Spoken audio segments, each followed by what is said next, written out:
Play. আসসালামু আলাইকুম সুপ্রিয় ভিউয়ার্স আমার ফেসবুক খামারিরা, আসসালামু আলাইকুম।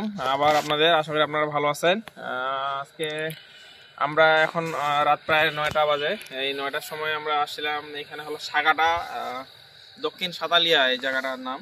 এখানে একটা সিরিয়াস খামারি আমাকে ফোন দিয়েছিল, তো আমরা আসছিলাম গরুটা দেখতে আর কি। তো গরুটা দেখে যাওয়ার পর উনি আমাদেরকে মানে দেখতে গিয়ে খুব ভালো আপ্যায়ন করলো। ওখানে নাস্তা পানি খাওয়ার পর আমরা এখন আসছি আবার। এই যে দেখেন, এটা কিন্তু বাঁধ, হ্যাঁ, পাশে যমুনা নদী বাঁধ, কিন্তু এটা নিচ থেকে অনেক উঁচা। এখানে পরিবেশটাও ভালো লাগলো, কলা গাছ। তো ভাবলাম যে এখানে দাঁড়ায় আপনাদের সাথে একটা জিনিস শেয়ার করি আর কি। হ্যাঁ, হয়তো ফেসবুকে থেকে যাবে ভিডিওটা, কেউ না কেউ দেখলে উপকার হবে, কারো না কারো উপকার হবে, এটা গ্যারান্টি ইনশাল্লাহ। তো ভিডিওটা করার উদ্দেশ্যই হচ্ছে আপনাদেরকে একটু জানানো জিনিসটা, এই যে সামনে সিজন আসতেছে, এলএসডি ভাইরাসটা, যেটা বাছুর গরুতে ম্যাক্সিমাম শাহিওয়াল, ফ্রিজিয়ান বা এমনি দেশিতে কম হচ্ছে, কিন্তু শাহিওয়ালা ফ্রিজিয়ানে মোটামুটি শাহিওয়ালা হাইয়েস্ট যতগুলো গরু দেখছি এর আগে। তো আমি লাস্ট আজকেই 3টা রিভিউ পেয়েছি, এই যে তার মধ্যে 2টা তো অলরেডি দেওয়া আছে ফেসবুকে। লাম্পি স্কিন ডিজিজে আমি চিকিৎসা করেছিলাম প্রায় অসংখ্য, তার মধ্যে এখন যেগুলো রিভিউ পাচ্ছি আল্লাহর রহমতে ম্যাক্সিমাম গুলারই রেজাল্ট পজিটিভ। আজকেই আপনারা 2টা ভিডিও অলরেডি দেখছেন আমার ফেসবুকে, আরও অন্যান্য দিনও দিয়েছি। তো আজকে আরও এখানে এসেও শুনলাম, তো যার জন্য জিনিসটা ভালো লাগলো আর কি। তো জিনিসগুলো দেখে আসলে ভালো লাগতেছে। অনেকে আতঙ্কিত হয়ে যায়, লাম্পি মনে করে যে লাম্পি স্কিন ডিজিজ, এইদিকে আবার ওইটাকে ল্যাম্পি বলা হয় আর কি। আমরা হল লাম্পি স্কিন ডিজিজ, কিন্তু এদিকে ল্যাম্পি না ছাড়া বুঝে না কেউ। তো শরীরে যখন ওগুলো হয় বিভিন্ন স্টেজ আছে, কিন্তু লাম্পি স্কিন ডিজিজ আবার বাস্তব পড়ালেখা এক জিনিস, কিন্তু প্র্যাকটিক্যাল আরেকটা জিনিস আর কি। প্র্যাকটিক্যালে যেগুলো পাওয়া যায় সেগুলো আসলে মোটামুটি বিভিন্ন ক্যাটাগরির হয়, বিভিন্ন স্টেজের চিকিৎসা করি আমি আর কি। জানি না এক একজন এক এক ধরনের চিকিৎসা করে, আমি আমার মতো করে চিকিৎসা করে ইনশাল্লাহ রেজাল্ট মোটামুটি একটা ভালো মানের পাচ্ছি। এবং রিভিউগুলো তো আপনারা সরাসরি ফেসবুকেই দিচ্ছেন। আমি জানি না বাংলাদেশে এরকম আর কেউ সরাসরি রিভিউগুলো দিয়ে কিনা আমি জানি না। আমি চেষ্টা করি খামারি পর্যায়ে একদম সরাসরি রিভিউ, সত্যি রিভিউটা, যে আসলে চিকিৎসা দিলাম কিন্তু কাজ হলো কিনা, সেই রিভিউটা আমি আপনাদের মধ্যে দেওয়ার চেষ্টা করি।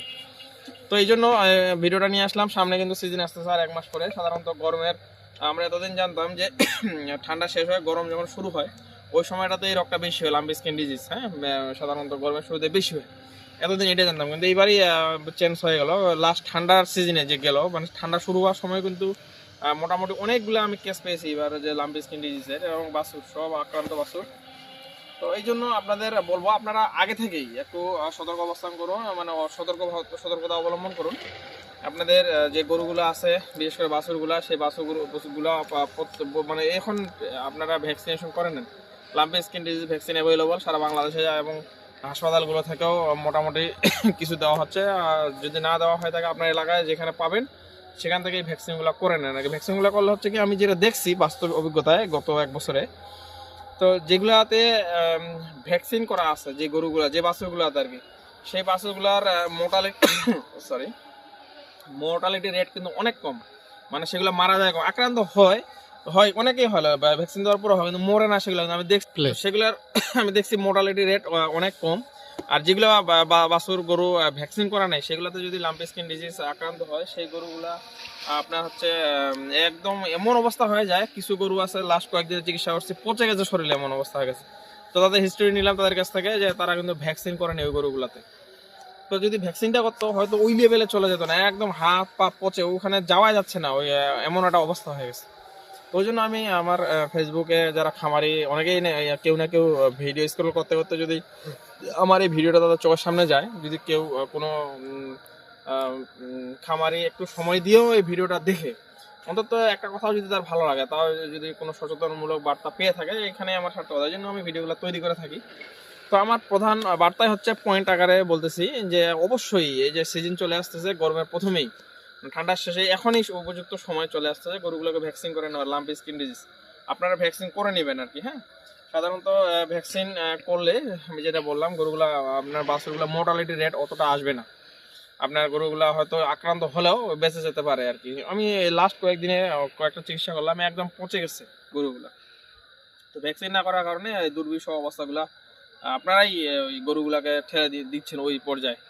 তো আপনারা নিয়মিত ভ্যাকসিন করবেন। আর পাশাপাশি এটা একটা ভাইরাস ডিজিজ, ভাইরাসটা কোত্থেকে হচ্ছে, সাধারণত বিভিন্ন পোকা মাকড়, বিভিন্ন মশা মাছি, বিভিন্ন যে ইনসেক্টগুলো আছে, ইনসেক্ট বাইটিংয়ের মাধ্যমেই সাধারণত এই রোগটা বেশি হচ্ছে আর কি। তো ওই জন্য আমি আপনাদের আন্তরিকভাবে অনুরোধ জানাবো যে আপনারা ভ্যাকসিন করবেন, পাশাপাশি এই ইনসেক্টগুলো কন্ট্রোল করবেন, আপনাদের খামারটা একটু পরিষ্কার করবেন, খামারের আশেপাশে যদি কোনো এগুলা থাকে, নর্দমা থাকে, গোবর রাখার জায়গাগুলো থাকে, সেগুলো একটু সুন্দরভাবে পরিষ্কার করবেন।